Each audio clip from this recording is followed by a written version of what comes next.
December 2013, American Airlines completes its merger with US Airways, creating the world's largest airline. The combined carrier now operates approximately 950 mainline aircraft, serving more than 330 destinations worldwide. Wall Street celebrates. Industry analysts praised the deal as transformative. But there was a problem nobody wanted to talk about. The merger had created a fleet nightmare. American now operated 4 different wide-body aircraft families simultaneously: Boeing 767s, Boeing 777s, Airbus A330-200s, and Airbus A330-300s. With Boeing 787 Dreamliners on order, but still more than a year from delivery. It was the messiest wide-body fleet in the American airline industry. For the next decade, American would struggle to untangle this complexity. It would make decisions that seemed catastrophic at the time, retiring aircraft it then desperately needed, creating gaps in its network that it couldn't fill. But here's what makes no sense. That same chaotic strategy that critics called reckless, that industry observers labeled self-inflicted, is now positioning American Airlines for one of the most dramatic fleet transformations in aviation history. The airline that seemingly did everything wrong is suddenly doing everything right. And the reason why reveals how sometimes the best fleet strategy isn't the one you planned, it's the one you stumbled into. To understand how American ended up in this position, we need to go back to what the merger actually created. Before 2013, American Airlines and US Airways operated fundamentally different fleet philosophies. American had committed heavily to Boeing widebodies, building its long-haul network around the 777 and 767. US Airways had chosen Airbus, operating A330s across the Atlantic. When the merger closed, American inherited all of it. The complexity was staggering. Boeing and Airbus used different system architectures, different component suppliers, different maintenance procedures. For every wide-body route, American now had multiple aircraft types that could theoretically operate it, but none of them efficiently from a fleet management perspective. The costs compounded daily: spare engines for multiple wide-body types, training programs for different cockpits, maintenance facilities configured for 2 competing manufacturers. The operational overhead was crushing American's ability to compete with Delta and United. Something had to change. American's response was aggressive, perhaps too aggressive. During the pandemic, the airline accelerated its wide-body retirements dramatically. The Boeing 767 fleet, once the backbone of American's transatlantic operations, was eliminated entirely. The Airbus A330s followed.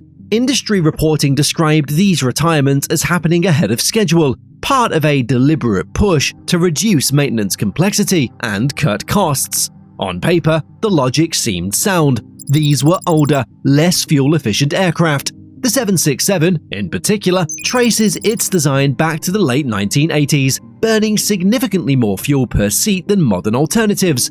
Retiring them would simplify operations and reduce American's environmental footprint. But there was a critical flaw in this strategy. American was retiring aircraft before their replacements arrived. The Boeing 787-9s that were supposed to fill the gap delayed. The Airbus A321 XLRs that would eventually serve medium-haul routes still years away from delivery at that point.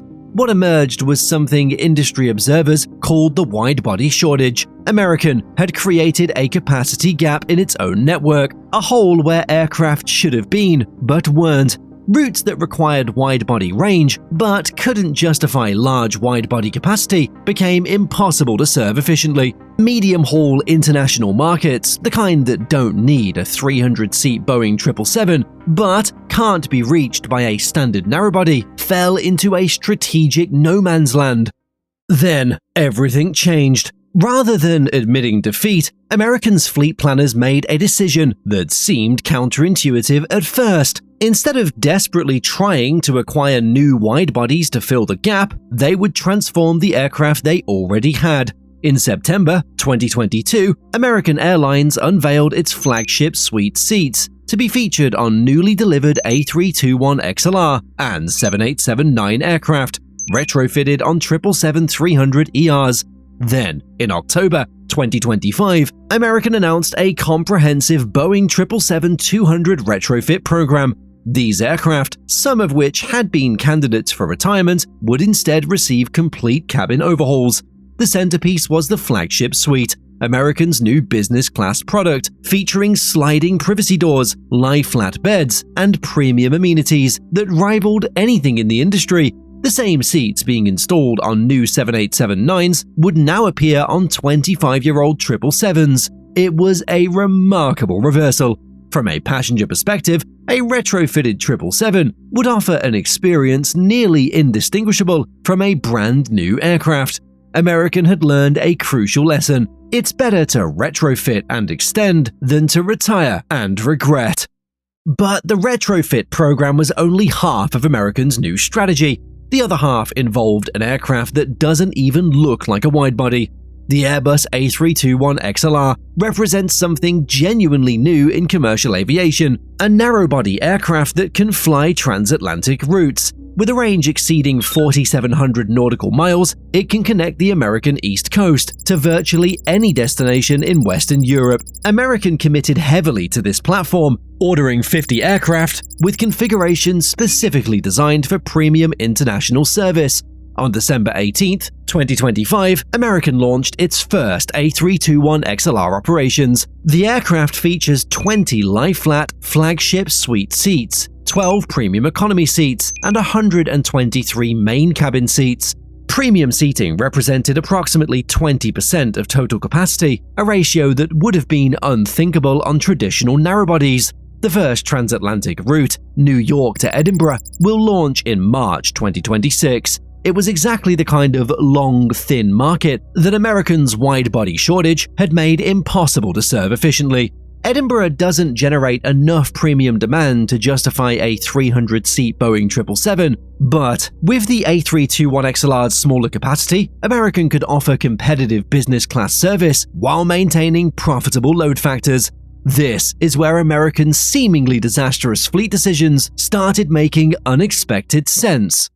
To understand why American strategy could work, we need to examine what the airline industry calls long, thin routes. These are international markets with consistent but moderate demand. Think secondary European cities, smaller Asian business centers, seasonal leisure destinations. They're profitable if you can serve them with the right-sized aircraft, but they turn into money pits if you're forced to fly oversized widebodies. Before the A321 XLR existed, airlines had limited options. You could fly a widebody and hope to fill enough seats, accepting lower load factors. You could skip the route entirely. You could try connecting passengers through hubs, adding hours to their journey.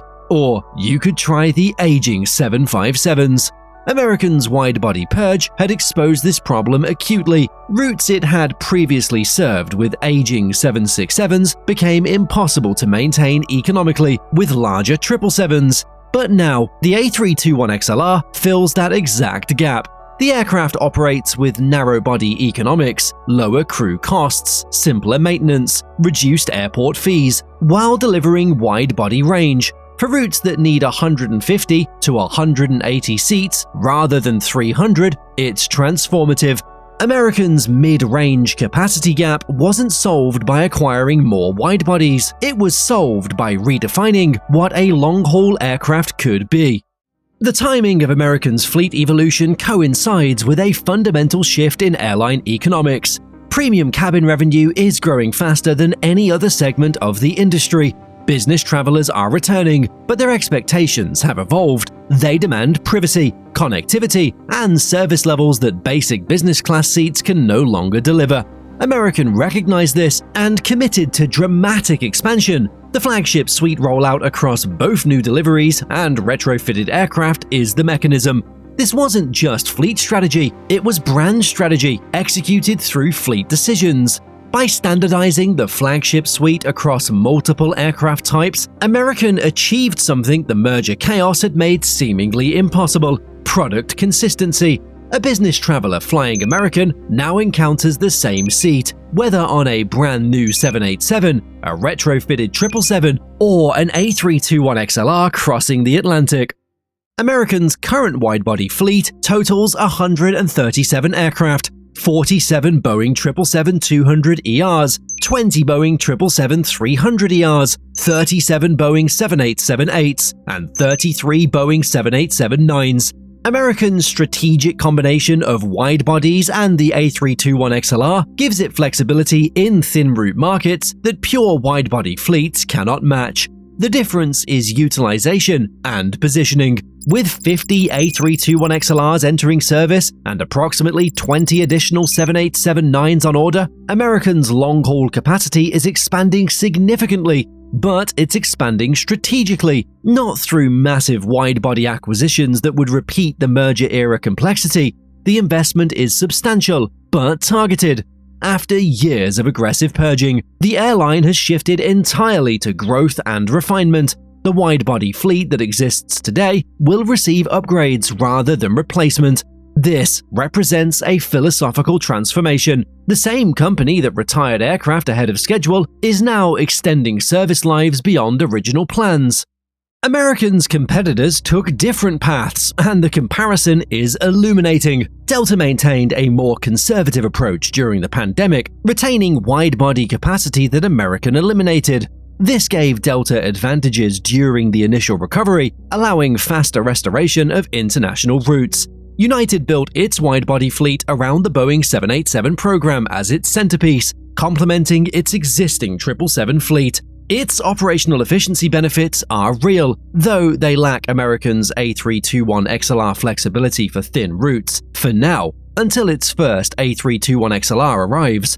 JetBlue demonstrated the viability of premium narrowbody transatlantic service with its A321LR Mint flights, proving the market existed. American's A321 XLR deployment follows this blueprint with larger scale. What American brings to this competition is the combination: modernized wide-bodies for high-demand routes, long-range narrow-bodies for secondary markets, and a premium product standardized across all of them.